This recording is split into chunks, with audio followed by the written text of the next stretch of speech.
क्या होगा अगर एक सुबह आप उठें और समंदर ही गायब हो चुका हो? जहां पहले लहरें थीं, अब बस रेत का सन्नाटा है। Film in flash presenting survive. Caribbean सागर के बीच एक परिवार अपनी यॉट पर छुट्टियां मना रहा होता है। सब कुछ शांत और खूबसूरत लगता है। माँ जूलिया तैरने के लिए पानी में उतरती है, लेकिन उसे बार बार ऐसा महसूस होता है जैसे कोई उसके पास है। शुरू में वो इसे अपना भ्रम समझती है, लेकिन फिर अचानक कोई उसकी टांग पकड़ लेता है। वो मदद के लिए चिल्लाती है, मगर बेटी कैसी हेडफोन लगाए म्यूजिक सुन रही होती है और पति टॉम और बेटा बेन मछली पकड़ने में व्यस्त होते हैं। कुछ देर बाद टॉम को एहसास होता है कि जूलिया दिख नहीं रही। वो तुरंत पानी में कूदकर उसकी तरफ तैरता है और किसी तरह उसे बचाकर ऊपर लाता है। जूलिया डरी हुई होती है, पर खुद को समझाती है कि शायद लहरों की वजह से ऐसा हुआ। रात को सब मिलकर बेन का जन्मदिन मनाते हैं। इसी बीच कैसी को अपने बॉयफ्रेंड का कॉल आता है, जो दिखाता है कि शहर में काले बादल छा गए हैं और कुछ अजीब हो रहा है। कॉल अचानक फ्रीज हो जाती है। थोड़ी देर बाद सबको समुद्र में व्हेल मछलियों का झुंड दिखता है, जो असामान्य दिशा में जा रहा होता है। टॉम बताता है कि शायद तूफान आने वाला है। अचानक यॉट जोर से हिलती है और टॉम नीचे जाकर चेक करता है। वह वापस आता है तो उसके कंधे पर गहरा जख्म होता है। वो बताता है कि नीचे उसे कुछ बहुत बड़ा और डरावना जीव महसूस हुआ था। अब इंजन खराब होने लगता है। रेडियो और फोन दोनों काम नहीं करते। पूरा परिवार समुद्र के बीच फंस जाता है। तभी रडार पर कुछ अजीब सा सिग्नल आता है और आसमान से आग के गोले गिरने लगते हैं। टॉम तुरंत यॉट को चलाने की कोशिश करता है। इंजन मुश्किल से चलता है, लेकिन तभी एक और उल्का पिंड उस इलाके को हिट करता है। परिवार डर के मारे एक दूसरे को कसकर पकड़ लेता है, लेकिन टॉम समझ जाता है कि ये सैटेलाइट्स गिर रहे हैं। धीरे धीरे हवा बहुत तेज हो जाती है। कंपास तेजी से घूमने लगता है, यॉट हिलने लगती है और सब डर के मारे अंदर छिप जाते हैं। जूलिया की नाक से खून बहने लगता है। कैसी को उल्टी आने लगती है। कुछ अजीब सा हो रहा है जो किसी को समझ नहीं आ रहा। फिर एक तेज हाई पिच आवाज आती है। खिड़कियां टूटने लगती हैं और टॉम आखिरी बार फ्लेयर जलाता है। कुछ सेकंड बाद चारों तरफ अंधेरा छा जाता है। अगली सुबह जब परिवार जागता है तो उन्हें यकीन नहीं होता कि वो भयंकर तूफान से बच गए हैं। लेकिन राहत ज्यादा देर नहीं टिकती। उनकी यॉट आधी टूट चुकी होती है और जब वे बाहर आते हैं तो देखते हैं कि समुद्र का पानी पूरी तरह गायब हो चुका है। अब उनकी यॉट सूखी जमीन पर अटकी हुई थी। सबके चेहरे पर हैरानी और डर साफ झलक रहा था। कैसी मोबाइल में नेटवर्क ढूंढती है, लेकिन सिग्नल पूरी तरह डाउन। बेन दो मरे हुए केकड़ों से खेलने लगता है, जबकि टॉम कंपास देखता है और नोटिस करता है कि उसकी दिशा उल्टी हो गई है। वो बताता है कि ऐसा 7 लाख साल पहले हुआ था, जब पृथ्वी के मैग्नेटिक पोल्स उलट गए थे। कैसी को लगता है कि उसका बॉयफ्रेंड अब जिंदा नहीं है। वो टूट जाती है। जूलिया उसे समझाने की कोशिश करती है, लेकिन कैसी गुस्से में उसे दूर कर देती है और अकेली छिपने चली जाती है।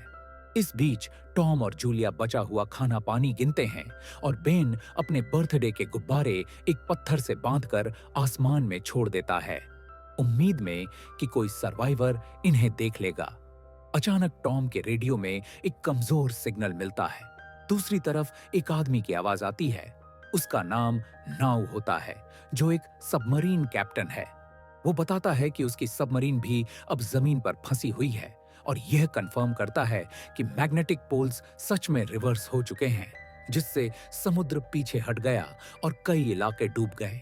नाउ उन्हें चेतावनी देता है, पानी एक हफ्ते में वापस आएगा, लेकिन जब आएगा तो बहुत खतरनाक होगा।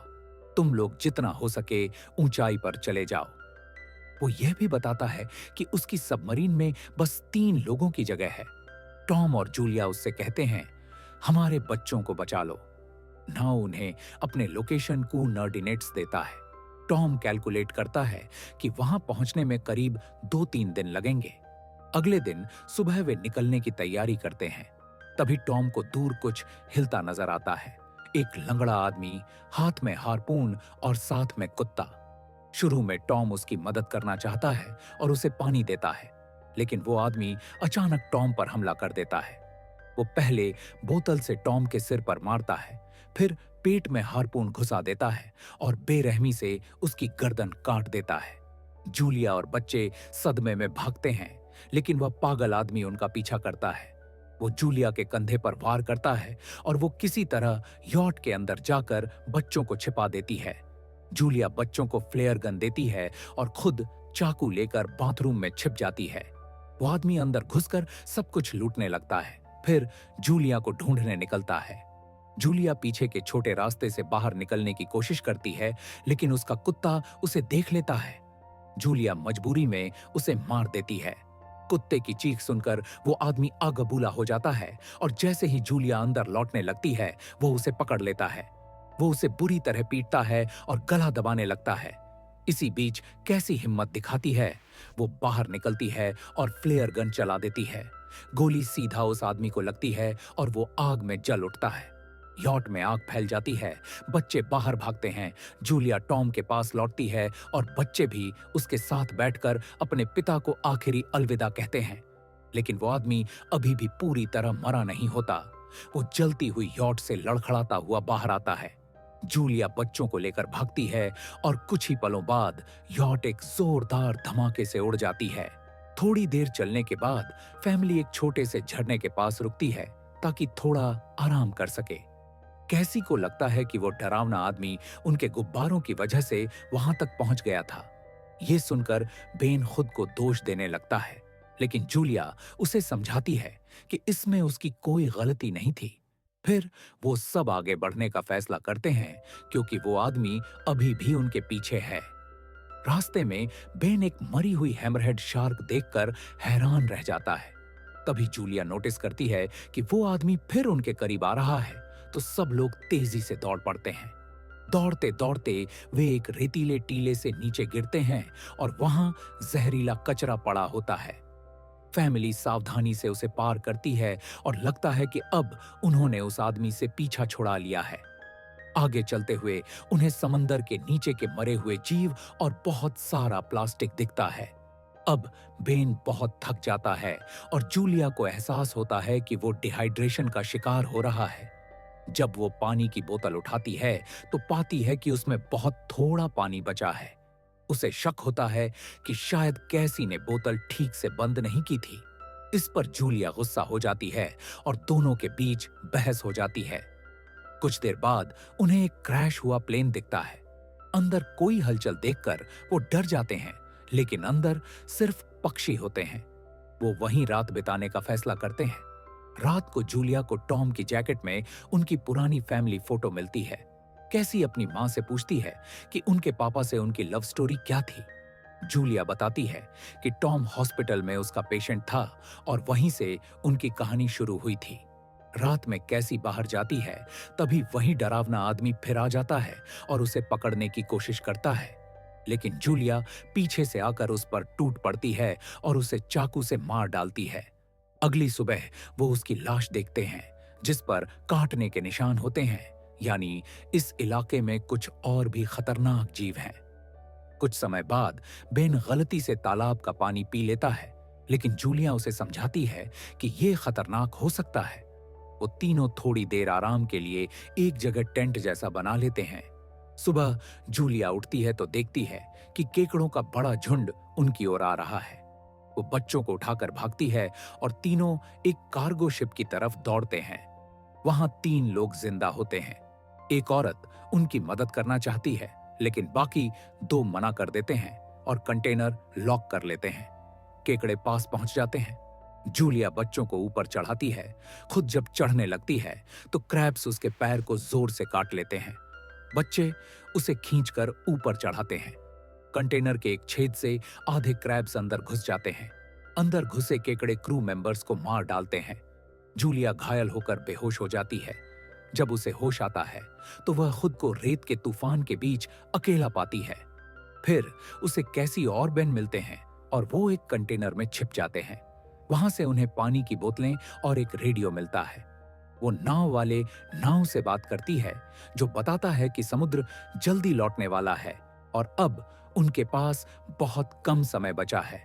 वो एक फ्लेयर छोड़ता है और फैमिली उस दिशा में निकलती है।